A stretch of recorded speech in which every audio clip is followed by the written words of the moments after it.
ಸರ್ಕಾರ ಭಾರಿ ತರಾತುರಿನಲ್ಲಿ ಜಾತಿ ಗಣತಿಯನ್ನ ಆರಂಭ ಮಾಡಿತು.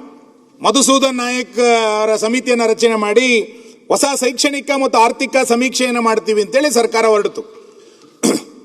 ನಾವು ಒಂದು ಹಂತದಲ್ಲಿ ಹೇಳಿದ್ವಿ ಸರ್ಕಾರಕ್ಕೆ, ಕೇಂದ್ರ ಸರ್ಕಾರ ಏಪ್ರಿಲ್ನಿಂದ ಜನಗಣತಿಯನ್ನು ಆರಂಭ ಮಾಡ್ತಾ ಇದೆ, ಆ ಜನಗಣತಿಗೆ ರಾಜ್ಯ ಸರ್ಕಾರ ಸಹಕಾರವನ್ನು ಮಾಡಿ, ಯಾಕೆ ಹೊಸ ಜನಗಣತಿಯನ್ನು ಮಾಡ್ಲಿಕ್ಕೆ ಹೋಗ್ತೀರಿ, ಶೈಕ್ಷಣಿಕ ಸಮೀಕ್ಷೆಯನ್ನು ಮಾಡ್ಲಿಕ್ಕೆ ಹೋಗ್ತೀರಿ ಅಂತ ನಾನು ಕೇಳಿದ್ವಿ. ನಾವೆಲ್ಲ ಹೇಳಿದ್ವಿ, ನಮ್ಮ ವಿರೋಧ ಪಕ್ಷದ ನಾಯಕರು, ನಮ್ಮ ಪಾರ್ಟಿ ಅಧ್ಯಕ್ಷರು ಎಲ್ಲರೂ ಕೂಡ ಹೇಳಿದ್ವಿ.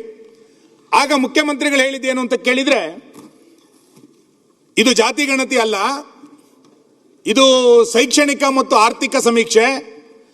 ರಾಜ್ಯದಲ್ಲಿ ಎಷ್ಟೋ ವರ್ಷಗಳಾಯಿತು ಸಮೀಕ್ಷೆಗಳಾಗದೆ, ಆ ಸಮೀಕ್ಷೆಯ ವರದಿಯನ್ನು ತೆಗೆದುಕೊಂಡು ಯಾವ್ಯಾವ ಸಮುದಾಯದ ಜನ ಯಾವ ರೀತಿ ಇದ್ದಾರೆ ಅವರ ವಸ್ತುಸ್ಥಿತಿಯನ್ನು ಅಧ್ಯಯನ ಮಾಡಿ ಅದರ ಅಂಕಿಅಂಶಗಳನ್ನು ತೆಗೆದುಕೊಂಡು ಸರ್ಕಾರದ ಯೋಜನೆಗಳನ್ನು ತಲುಪಿಸ್ಬೇಕು. ಅದಕ್ಕೆ ನಾವು ಬಹಳ ಬೇಗ ಇದನ್ನು ಮುಗಿಸ್ಬೇಕು, ಒಂದು ತಿಂಗಳೊಳಗೆ ಇದನ್ನು ಮುಗಿಸ್ಬೇಕು ಅಂತ ಸೂಚನೆ ಕೊಟ್ಟಿದ್ದೀನಿ ಅಂತ ಹೇಳಿದರು.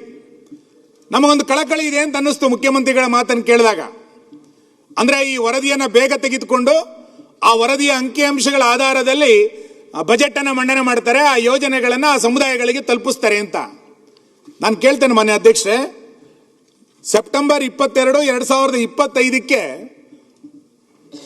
ಮಧುಸೂದನ್ ನಾಯಕ್ ಅವರ ವರದಿ, ಗಣತಿಯ ವರದಿ ಆರಂಭ ಆಯಿತು. ಬಹಳ ತರಾತುರಿನಲ್ಲಿ ಒಂದು ತಿಂಗಳಲ್ಲಿ ಮುಗಿಸಿದ್ರಿ. ಸುಮಾರು 500 ಕೋಟಿ ರೂಪಾಯಿಯನ್ನ ಖರ್ಚು ಮಾಡಿದ್ರಿ. 500 ಕೋಟಿ ರೂಪಾಯಿಯನ್ನ ಖರ್ಚು ಮಾಡಿ ನೀವು ಎಲ್ಲ ಮನೆಗಳಿಗೆ ತೆರಳಬೇಕು ಅಂತೇಳಿ ಅಕ್ಟೋಬರ್ 31ನೇ ತಾರೀಕಿಗೆ ಇದನ್ನು ಮುಗಿಸಿದ್ರಿ.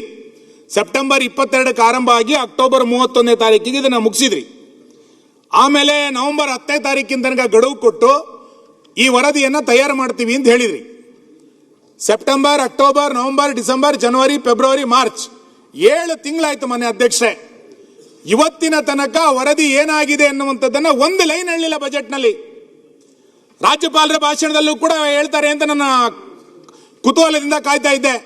ರಾಜ್ಯಪಾಲರ ಭಾಷಣದಲ್ಲೂ ಕೂಡ ಈ ಮಧುಸೂದನ್ ನಾಯಕ್ ವರದಿಯ ಬಗ್ಗೆ ಒಂದು ಶಬ್ದ ಉಲ್ಲೇಖ ಆಗಲಿಲ್ಲ, ಬಜೆಟ್ನಲ್ಲಿ ಒಂದು ಶಬ್ದ ಉಲ್ಲೇಖ ಮಾಡಲಿಲ್ಲ. ರಾಜ್ಯದ ಜನರ ತೆರಿಗೆಯ ಟ್ರಸ್ಟಿ ಅಂತ ಹೇಳುವಂತಹ ಮುಖ್ಯಮಂತ್ರಿಗಳು ಈ ವರದಿಗೋಸ್ಕರ 500 ಕೋಟಿ ರೂಪಾಯಿಯನ್ನು ಖರ್ಚು ಮಾಡಿದಿರಲ್ಲ, ಆ ವರದಿ ಏನಾಯ್ತು ಅಂತ ಹೇಳ್ಬೇಕಲ್ಲ, ಆ ವರದಿ ಯಾವಾಗ ಮಂಡನೆ ಆಗುತ್ತೆ ಅಂತ ಹೇಳ್ಬೇಕಲ್ಲ. ನನಗೆ ಅನ್ಸುತ್ತೆ, ನೀವು ಕಾಂತರಾಜು ವರದಿಯನ್ನ 2014ರಲ್ಲಿ ಆರಂಭ ಮಾಡಿ ಅದನ್ನ ಡಸ್ಟ್ಬಿನ್ಗೆ ಹಾಕಿದ್ರಿ, ಅದನ್ನು ತರಲೇ ಇಲ್ಲ ನೀವು. ಅದಾದ ನಂತರ ಜಯಪ್ರಕಾಶ್ ಹೆಗಡೆ ವರದಿಯನ್ನ 2023-24ರಲ್ಲಿ ತಗೊಬಂದ್ರಿ. ಬಹಳ ದೊಡ್ಡ ಪ್ರಮಾಣದಲ್ಲಿ ರಾಜ್ಯದಲ್ಲಿ ಸುದ್ದಿ ಆಯ್ತದು. ನಿಮ್ಮ ಪಾರ್ಟಿ ಒಳಗೆ ಗೊಂದಲ, ಮಂತ್ರಿಮಂಡಲದಲ್ಲಿ ಗೊಂದಲ, ಕ್ಯಾಬಿನೆಟ್ ನಲ್ಲಿ ಚರ್ಚೆ, ನಂತರ ಹೈಕಮಾಂಡ್ ಹೇಳಿತು ಅಂತೇಳಿ ಆ ವರದಿಯನ್ನ ಡಸ್ಟ್ಬಿನ್ಗೆ ಹಾಕಿದ್ರಿ. ಈಗಲೂ ಕೂಡ ಈ ವರದಿಯನ್ನ ಜಾರಿ ಮಾಡುವಂತ ಅಥವಾ ಈ ವರದಿಯನ್ನ ಸ್ವೀಕಾರ ಮಾಡಿ ಆ ಅಂಕಿಅಂಶಗಳ ಆಧಾರದಲ್ಲಿ ಆ ಸಮುದಾಯಗಳಿಗೆ, ಯಾವ ಹಿಂದುಳಿದ ವರ್ಗದ ಸಮುದಾಯಗಳಿಗೆ ಯೋಜನೆಗಳನ್ನು ರೂಪಿಸಬೇಕು ಅಂತ ನೀವು ಭಾಷಣ ಮಾಡಿದ್ರೋ ಆ ಪ್ರಾಮಾಣಿಕವಾದಂತ ಕಳಕಳಿ ನಿಮ್ಮ ಹತ್ರ ಇಲ್ಲ. ಇದ್ದಿದ್ರೆ ಇಷ್ಟೊತ್ತಿಗೆ ನೀವು ವರದಿಯನ್ನ ತರಿಸ್ಕೊಳ್ತಾ ಇದ್ರಿ.